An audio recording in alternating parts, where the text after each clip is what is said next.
nice to be with you with this important gathering of the AEM celebrating the California-Mexico relationship. I'm very honored to be a board member of AEM for the last several years. Fernando, mi querido amigo, thank you for your leadership and guiding the organization through so much, and coming up on the end of your distinguished term. Don't smile so broadly. But thank you for all you do. And Wendy, thank you also. These events happen not by accident, but because of a lot of hard work. I was getting emails and texts from Wendy at about 2 a.m. this morning. So Wendy, gracias. I want to, if you have the energy, I have a little presentation to give to you about the USMCA. I was asked to tell you a little bit about the review process and what's at stake and what it means. And so I'm going to make a few remarks, and I'd like to leave some time for questions. And as I'm going through, feel free to interject questions if you'd like. This is a very small group and a very informal gathering, so we can dispense with the formalities. Let me give you just a little bit of context about myself for those who may not know me. I'm Michael Camuñez. I'm the president and CEO of Monarch Global Strategies. We're a consulting firm that advise global companies doing business in Mexico, principally, and North America generally. We have been around through our successor firm, over 25 years, but Monarch has existed about the last 7 or 8 years. I founded Monarch with my now retired business partner, Ambassador Jim Jones, who was Bill Clinton's ambassador to Mexico during the time that the NAFTA agreement was finally concluded and pushed through Congress. My own background is I'm a lawyer by training. I like to say I'm a recovering attorney. I've practiced many years with O'Melveny and Myers right here across the street at 400 South Hope Street, where I was a partner. And then in 2008, when Barack Obama was elected president, I had the good fortune to join him at the White House, first to work on the transition team and then join the White House as special counsel to the president. And after 2 years, went to the Department of Commerce, where I was nominated and confirmed as the Assistant Secretary of Commerce for International Trade and Market Access. And so basically I was the principal trade policy official at the Department of Commerce. And through that, got very exposed to our relationship with Mexico, which at the time, I regret to say it hasn't changed a whole lot, but I felt as a senior trade official that we were underinvested in our relationship with Mexico, and that we needed to do more. And so one of the things I was very pleased to do was to persuade President Obama that we should elevate the relationship with Mexico to a strategic level. And we launched what was then the high-level economic dialogue, which was chaired by Vice President Biden, and then it was reinstituted by President Biden, and is now kind of the primary mechanism by which the two countries talk about strategic issues. It was disbanded under the first Trump administration. It may be disbanded again. We'll see. But that's my background. I also serve as a corporate director. So in addition to giving insights from the perspective of a counselor and an advisor, I also serve as a public company director in the United States, as well as on private company boards, and certainly things like supply chain risks and political risk. Political economy. These are things that corporate boards are thinking very critically about. So with all of that, let me get into my presentation. And what I want to do today is just talk a little bit about this renewal of the USMCA. And I want to try to frame and offer a perspective on 5 questions related to the USMCA renewal process that I hope will be of interest. First, just a few words about what's at stake. Second, does it matter? Should we care? Third, what's the process that we're going to observe unfold with respect to the renewal? What are the key issues that will be discussed and debated in that context? And finally, what are the politics and the realities around the outcome? So starting with what's at stake, let me just say that what's at stake is the North American project itself, which began in the late 1980s and became a reality with the signing of NAFTA in 1992, as all of you know, and which went into force in 1994. This was a transformative and profound moment that's had a huge effect, creating what today is indisputably the most successful and economically powerful regional trade and investment platform in the world. And I think this is a point I'll come back to, but the political will that existed at the time among Prime Minister Mulroney, President Salinas, and President Bush at the time was extraordinary. And they ushered in, they had a shared vision of what North American trade could look like. They put together this structure that was quite significant, and it unleashed an unprecedented amount of investment, trade, and connectivity. And in the case of Mexico, the NAFTA agreement, as many of you know better than I, was really used as belts and suspenders, a way to reinforce and hold Mexico accountable for some of the economic liberalization that was taking effect. Most of you in this room know Mexico's history better than I do, but it goes without saying that Mexico there was a time when, as a result of the revolution and the Mexico was a closed economy. It was essentially a near socialist country with a very active state control in the economy, and it was not open to trade, and certainly was not open to foreign investment. And so NAFTA had the effect of catalyzing and stimulating and accelerating market reforms and privatizations and liberalization of the Mexican economy, and transforming that economy into what it is and what has become today, which is an incredible success story, which we could spend hours talking about. The agreement was amended, as you know, characterized by Donald Trump as the worst trade deal ever negotiated, and therefore it was in need of an update. It's true, it did need to be updated. What was done really wasn't an overhaul. It was kind of an overlay of some of the major provisions of the TPP, and it certainly didn't change NAFTA in any meaningful way that would suggest that it needed to be tossed out and redone. They just kind of updated some key parts of it. And in any case, it was a success. And in 2020, with the passage of the USMCA, that has clearly accelerated trade between the two countries, or the three countries, even more quickly. Since the adoption of the USMCA, trade in goods and services within North America has surged by 50%, while investment in new ventures has increased by 136%. That's a pretty stunning statistic. And Mexico and Canada, of course, are now the United States' top trading partners. But the idea of North America has always been about more than just trade.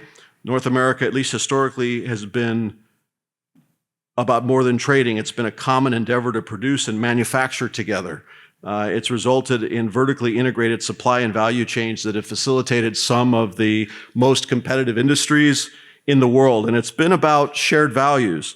In Mexico's case, as I mentioned, it was a major driver of important economic reforms that transformed the Mexican economy from an insular and largely commodities-based economy to one of the most open, trade-friendly markets that integrated Mexico deeply into the U.S., North American, and global economy. It's also reinforced deep social and commercial ties between the U.S. and Mexico, and it's been a major driver of employment in the region. The Brookings Institute has found that intra-regional trade in goods and services together in North America has supported some 17 million jobs as of 2022, which is a 32% increase over 2020 alone. Why is that? And I want to make this point because I think some of these facts are really important for an audience like this to understand, because all of you, in some respects, the fact that you're here today means you're a stakeholder in this endeavor and you care about the North American relationship, and your voice is going to be very important as we go forward. So what does all of these statistics mean? Well, and how is it these jobs are created and sustained? Well, one of the things you should consider is that while it's true that 80% of Mexico's exports come to the United States, about 40% of the content of those exports is U.S. content. What that means is that in every finished good that Mexico is exporting, or sometimes even component parts, not just finished goods, 40% of the content of that product has U.S. parts, which have been sourced and pulled from U.S. supply chains. Compare that to, say, 4% of content or value-added content from China.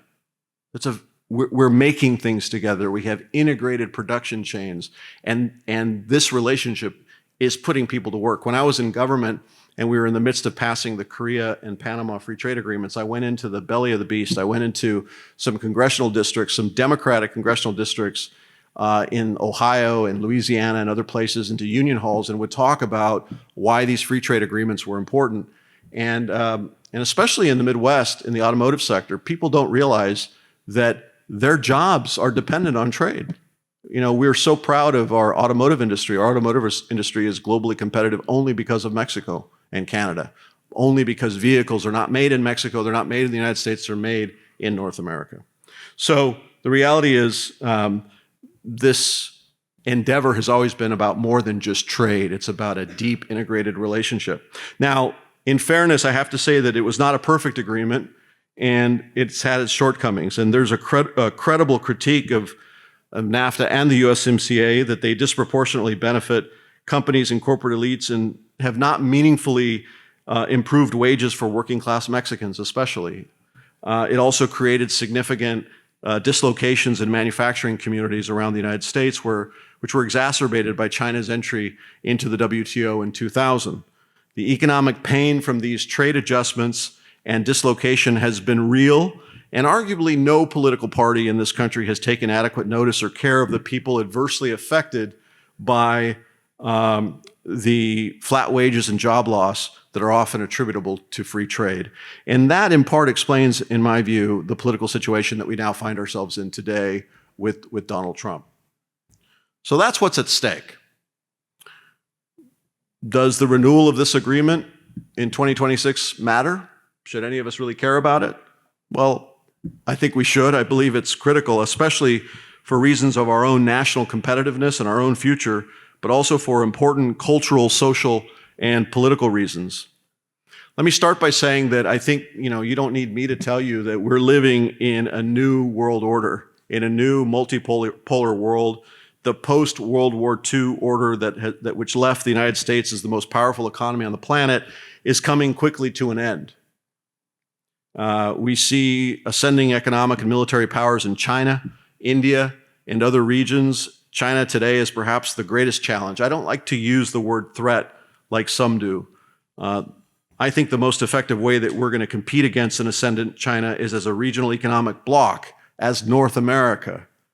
As North America, we have all of the core ingredients for global competitiveness, from intellectual property and innovation, as you heard earlier on today's panel. We have natural resources in North America.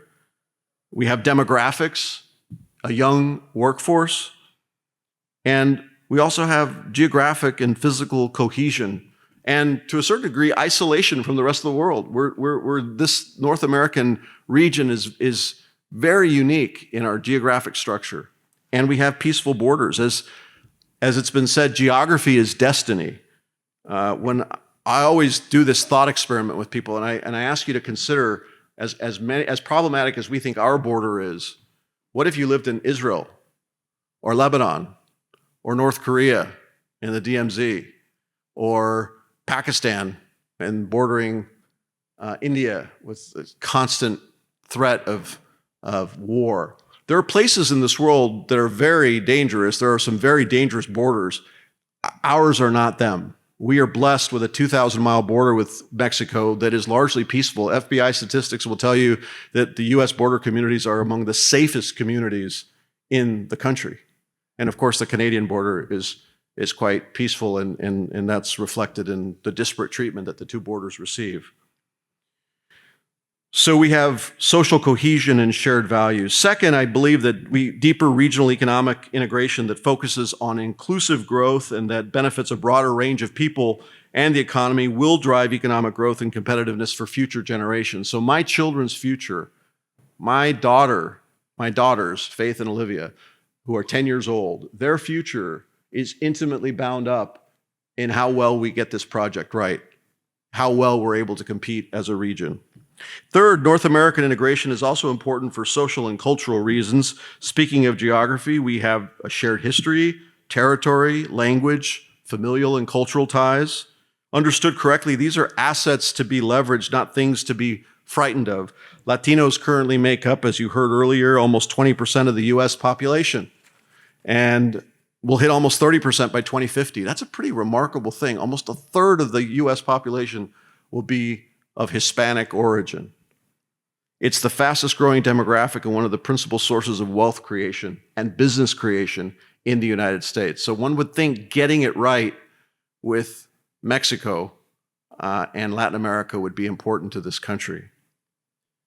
So getting the USMCA right, I would argue, matters. It's greatly important, and we should absolutely care for all of those reasons, among many others.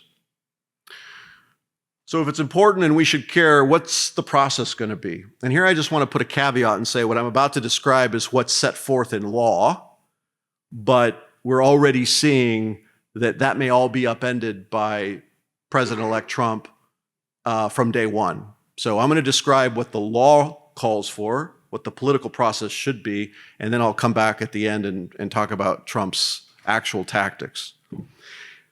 The USMCA is the first trade agreement in our history that includes an expiration date. By its terms, it expires in 16 years, or by 2036, unless the parties explicitly agree to renew it. Article 34 of the agreement provides that at the 6-year mark in 2026, the parties have to evaluate the agreement's effectiveness and consider recommendations and expressly agree to renew the agreement or not for an additional 16-year term. If no agreement is reached to renew, then a 10-year clock begins towards expiration with an annual check-in until the agreement is either renewed or it finally expires at the end of 16 years.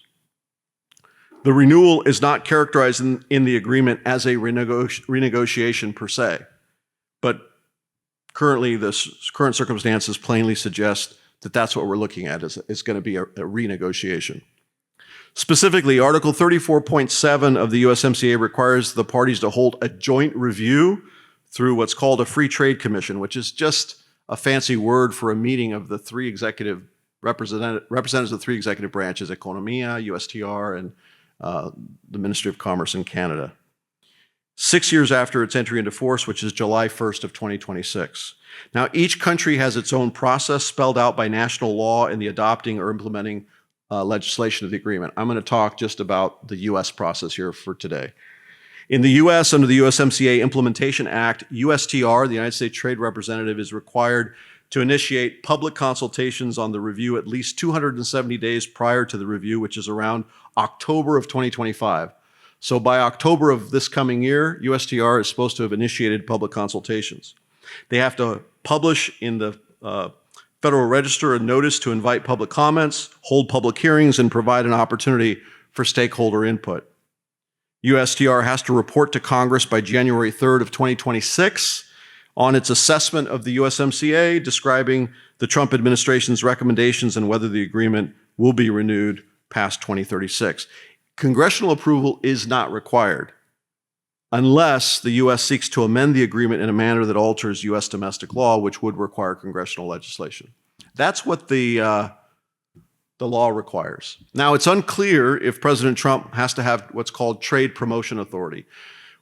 You all know that under the Constitution and under Article 1 gives Congress the authority to regulate interstate commerce and foreign trade. Congress has delegated that power to the executive branch through a series of federal statutes over the years, these trade acts.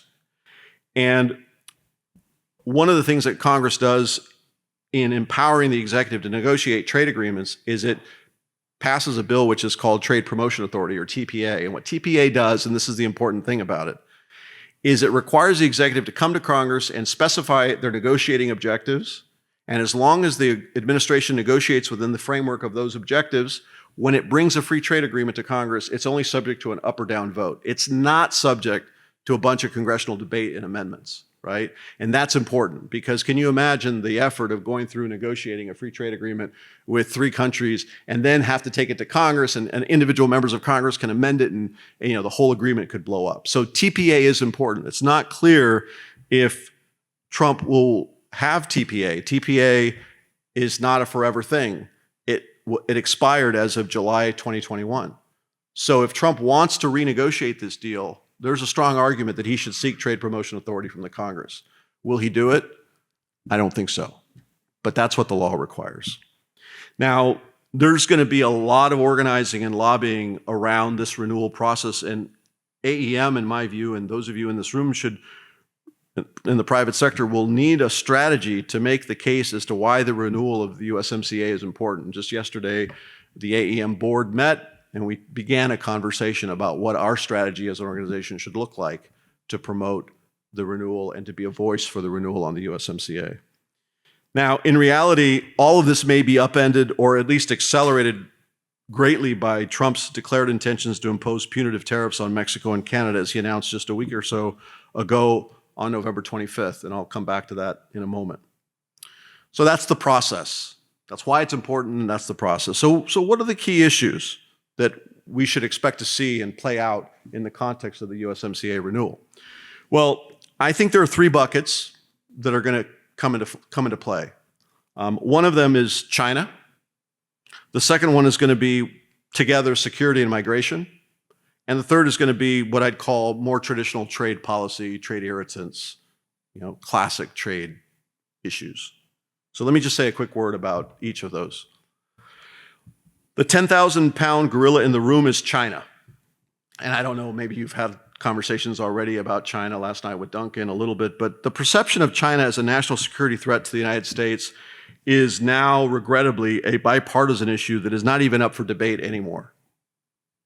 Both parties have accepted that China is, to some extent, what they would call an existential threat to the United States. I don't agree with that, for the record, and I'm not an apologist of China. I think that China has unquestionably abused and flouted international trade and investment norms. It's illegally and unfairly subsidized domestic industries. It's stolen intellectual property and engaged in profound industrial and other espionage.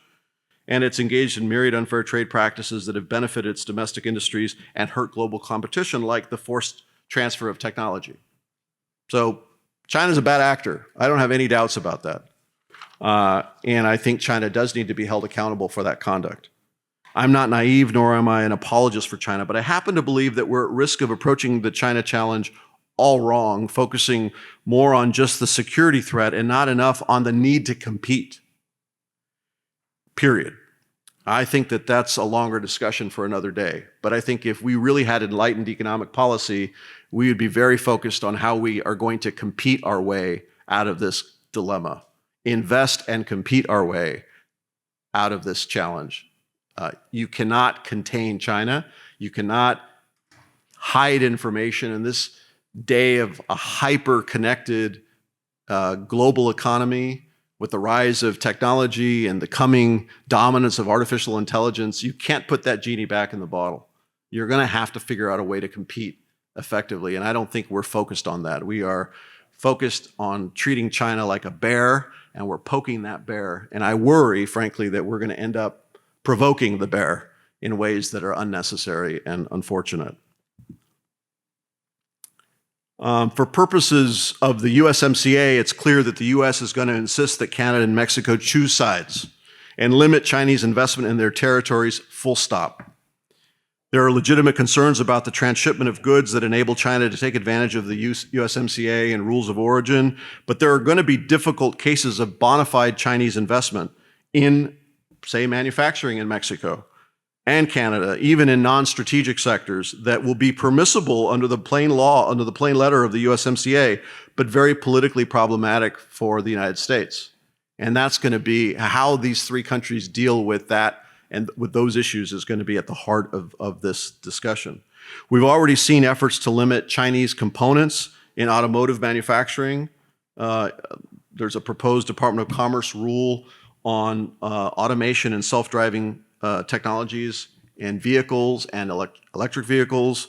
We've seen tariffs imposed on electric vehicles from China, limits on sensitive technologies related to semiconductors, et cetera. I think this list is going to grow, and I expect that we're going to see CFIUS-like restrictions, CFIUS being this investment review process that we have in the United States that determines whether foreign countries can invest in strategic sectors. I think we're going to see that grow to Canada and Mexico. But I think that this is going to be a real difficult issue, more for some than others. I think it's, I think the reality is that the perception of Chinese investment in Mexico greatly exceeds the reality. More than $20 billion in Chinese investment has been announced, but in reality, the actual investment is closer to about $1 billion, just over $1 billion. And that pales in comparison to the amount of Chinese investment in the United States and in Canada, which is a point that President Sheinbaum has made more or less eloquently to President Trump. But it's a political problem for Mexico, which has never liked casting its lot with the United States in matters of foreign policy. It raises profound sovereignty concerns for Mexico, and especially this AMLO-dependent, influenced Morena government has a serious issue with sovereignty. I think that, and I've said this in private conversations with senior Mexican officials at the highest levels, Mexico is going to have to decide which side it's on. Is it going to cast its lot with the West, with the United States and North America and the West, or is it going to cast its lot with the global South? And there are going to be trade-offs. There are going to be choices. And Mexico is going to have to decide whose side it's on. And that's going to be a very difficult thing for President Sheinbaum to negotiate. And that's another place where I frankly think AEM has an important role to play in helping to coax and convince and bring Mexico along in that process. So that's the first issue I think we're going to have to grapple with, is the China question. The second one relates to security and migration. Now, these are obviously two topics in one, and the issues are well known here, and I could spend all afternoon talking about security and migration, so I'm not going to do that, except to say that for Trump, these are paramount and at the heart of his campaign promises, and I would say at the heart of his intentions. On tariffs, and I'll say more about this in a minute, is a question as to, is he serious? Is he not serious? Is he really going to follow through? Is he not going to follow through? The tariffs that he's threatening work at cross purposes with some of his other objectives. Certainly, they're inflationary. I'll say more about that in a moment. But on security and migration, I think you should make no mistake that Trump is going to act forcefully, decisively, and quickly on security and migration. You can see it in the people that he's appointing, that he's nominating, at the highest levels of our law enforcement authorities. His border czar, who is a piece of work, and terrifying, actually. I think you should expect a full frontal assault on Mexico with respect to migration, including the reinstitution of the Remain in Mexico policy, securing, quote unquote, the border, and tactics to contain and attack cartel violence in the fentanyl trade. I think these are going to be some of the most difficult and thorniest issues because they could create tremendous political and social instability inside of Mexico. I'm worried, actually, that the forced removal of migrants, combined with the Remain in Mexico policy, diminished remittances that will inevitably come along with that, is going to create social dislocation. I think this effort to go after the cartels, if the Mexican government does it, we saw what happened in the Calderón era. Those were some of the most frightening days in modern Mexican history. The cartels will respond. And if the U.S. government does it through special forces, I think that raises even more complexities. But either way, the combination of these migration policies and these security policies are going to create, I think, enormous social instability, potentially in Mexico, that we should be ready for and be thinking about. And again, I would say empresarios from AEM who have vested interests on both sides of the border need to be thinking about how is that social instability going to play out, and what's it going to look like, and what is it going to mean. I don't happen to think it's very far-fetched at all to think that President Trump, after pressuring and bullying the Mexican government, if he's not satisfied with the responses or the actions that he gets, that he would authorize the use of force in Mexico. I'm not saying a full-scale military invasion, but sending special forces into Mexico on covert and maybe non-covert operations to take out cartels, I think is totally possible. And I think the cartels are armed to the teeth, and I think you're going to see a bloody, bloody conflict emerge. And I worry about my Mexican friends. And I'm not trying to sound the alarm. I'm just trying to paint a portrait of what I see as reality. And I think the more prepared we are, the better. So that's the second bucket of issues. The third is more traditional trade issues. And here I'll just say there's a long list of these trade irritants and disputes that will be on the table in any upcoming renegotiation. And these are not easy issues either. For the U.S., in addition to concerns about limiting Chinese transshipment and investment in key sectors, I think there's going to be a focus on some of the recent constitutional amendments that have been accelerated and passed by first, it's AMLO's Plan C, right? This litany of reforms, quote unquote, that AMLO forced through before he left office and has continued to force through since he left office, and Sheinbaum appears to be fully supportive of them. You know what they are. Most recently, the diminished autonomy of some of these key regulatory agencies, the energy policy, including favoring of domestic entities like CFE and Pemex, and the limitation on market access for U.S. and Canadian firms, the recent judicial reforms, and whether Mexico continues to ensure access to impartial courts. Those are just a few. There's also questions around supply chain resilience. You know, since the USMCA was passed, we've gone through COVID, and we saw the severe challenges that we faced, and in the lack of coordination between the U.S. and Mexico was laid bare when we had some industries in the United States deemed, you know, strategic, and workers could go to work and factories could stay open, and others in Mexico shut down, or just vice versa. The lack of regulatory harmonization. These things are going to be real, and also COVID made plain that we lack access to critical materials, medicines, pre-pharmaceutical ingredients, medical devices, all kinds of things. And it's going to require the U.S. and Mexico to be very coordinated in the event of a future pandemic or war or whatever might happen. And then, of course, there's disciplines that are going to surface around access to critical minerals and rare earths and other key components that are necessary to compete against China with all of these emerging technologies. And finally, I would just say strategic sector, something that my friend Fernando knows a lot about, like semiconductors and communications, and importantly now, artificial intelligence. This wasn't even an issue 4 years ago when the USMCA was negotiated. So those are the trade issues. How are you feeling? There's more. I could talk about labor practices, further revisions to the rules of origin, the dispute settlement provisions. I'm not proud of the United States in our conduct under the USMCA. When we don't like a ruling against us, we just ignore it, which, you know, renders the agreement meaningless. I don't expect the Trump administration to make any concessions on that front, but that's a question. Can you have an agreement that has provisions that, you know, make an agreement that has provisions to resolve differences, and when you don't like the outcome, you just ignore them? We do it well. That's not the rule of law. So these are some of the issues, but I would say, putting everything I've said aside, my biggest concern and the most important issue in this upcoming renewal is, in my view, the survival of the North American project itself. All of the above is subordinate, in my view, to whether the USMCA and the North American project survives at all with any meaningful commitment.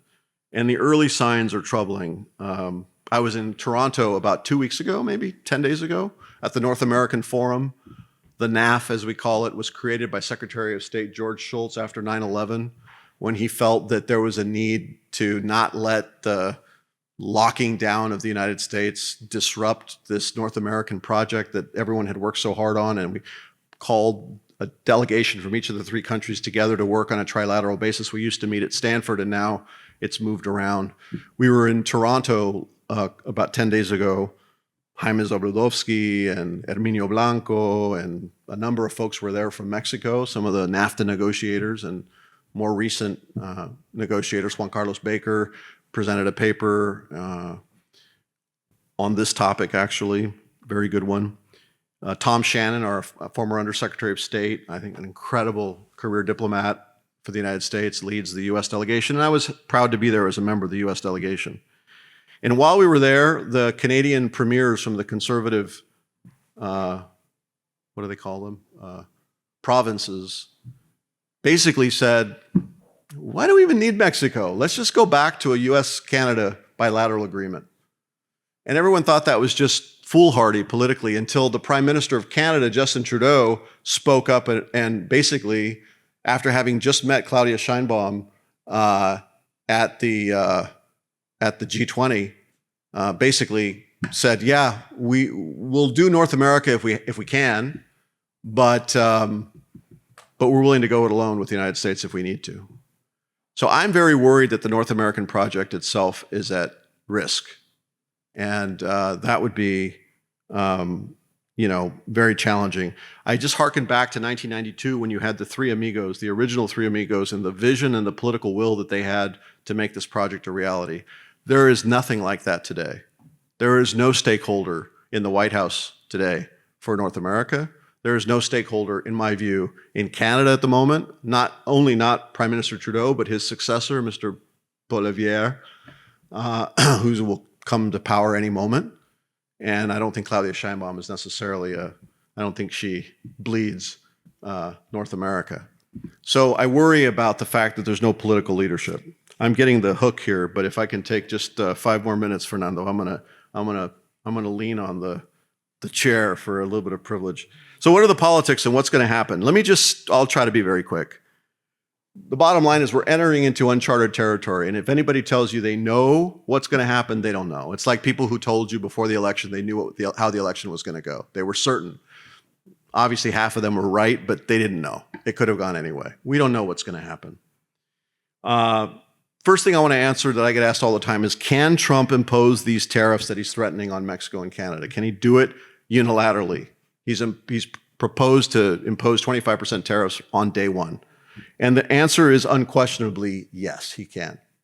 And I won't go through all the details, but Trump has broad authority as president to impose unilateral tariffs. There's 2 primary pieces of legislation that are on the books that he can use. One is the International Emergency Economic Powers Act, or IEEPA, which gives him broad authority to declare a national emergency with respect to, quote, an unusual or extraordinary threat to the national security, foreign policy, or economy of the United States. And the second is the much maligned Section 338 of the Smoot-Hawley Tariff Act of 1938, which was never repealed. It's still on the books. And it gives him the authority to impose up to 50% for unspecified duration with a simple finding that a country has taken unreasonable or discriminatory actions that disadvantage U.S. commerce. And then there's all the other Section 301 and Section 232, and I won't go into I'll put you to sleep if I go into trade jargon. But suffice it to say that Trump has the authority to do this on day one. There is no Congress that seems to be willing to take him on. We've seen some Republicans stand up to him on some of the more outlandish nominations. Matt Gaetz fell through. We'll see if Mr. Hegseth falls through out of defense. But on something like this, I don't see it. I don't see the Congress standing up to him. I think Congress will spend its time focused on the politics around granting exceptions and exemptions to industry, and there's going to be a lobbying frenzy in Washington trying to get carve-outs for those tariffs. I think even Trump's own advisors are not sure if he's serious or not, or what his ultimate intentions are. His stated rationale for tariffs is revenue, to offset the tax cuts that he wants to extend in this coming year, to promote greater manufacturing in the U.S. and to protect American jobs. But none of these goals can be achieved by the imposition of tariffs, which will result in retaliation, inflation, and significant damage to key U.S. industries like manufacturing and agriculture. So the truth is, nobody knows, and what we need is for the three amigos to play ball and to meet Trump where he is, convincing him, in my words, of the need to make North America great again. I personally think that the two partners, Canada and Mexico, need to decide if they want to be a part of this project and if they're willing to play ball and decide that their future is tied to North America. And if they reach that conclusion, I think they've got to convince Trump that this is his agreement, that the USMCA is the greatest deal ever negotiated. It was his deal. Play to his ego and make strategic concessions around China and enhance commitments around migration and security. I don't think he needs a lot. He needs political wins and headlines. I don't think he needs to solve any problems. I don't think those are ever his intention. But in return, I think they need to seek a full-throated commitment to North America as strategic allies who benefit from a unique relationship with the U.S., who are inside the wall. Build the wall, but build it around North America. That's the basic concept. So what's clear is that it's never been more important for the private sector and key stakeholders for North America, or stakeholders for North America, to engage with urgency, and the time is now. You can't rely on these statutory deadlines. It's going to happen. It's happening already, and the time to act is now. We need industry to communicate. We need to identify and communicate the how and why the USMCA is so critical for our success and our competitiveness. We need to communicate with the influencers and the influencers of Trump specifically. We need to figure out ways to get to the people who he listens to in the capital markets, on Wall Street, and in his own MAGA world. And I think in that sense that AEM and the role of all of you in this room is key. I wish I could end on a more positive and uplifting and inspiring note at the end of the day. But my friends, we're living in, as the Chinese say, may you be blessed to live in interesting times. We are living in interesting times. And they're significant and they're scary. The consequences are real. And I just want to leave you with a sense that, I think we've become immune in this country. We've become numb to like I think it's the human condition. You can only take so much. You can only be on edge for so long, and at some point you just move on. Well, for those of you who care about this relationship and care about this project, this North American project, I think the stakes have never been higher. So I encourage all of you to continue attending events like this, to figure out what your role is in the process, to get with Fernando and the AEM and figure out how you can help us make the case and defend and protect and promote this beautiful thing we call North America. Buenas tardes.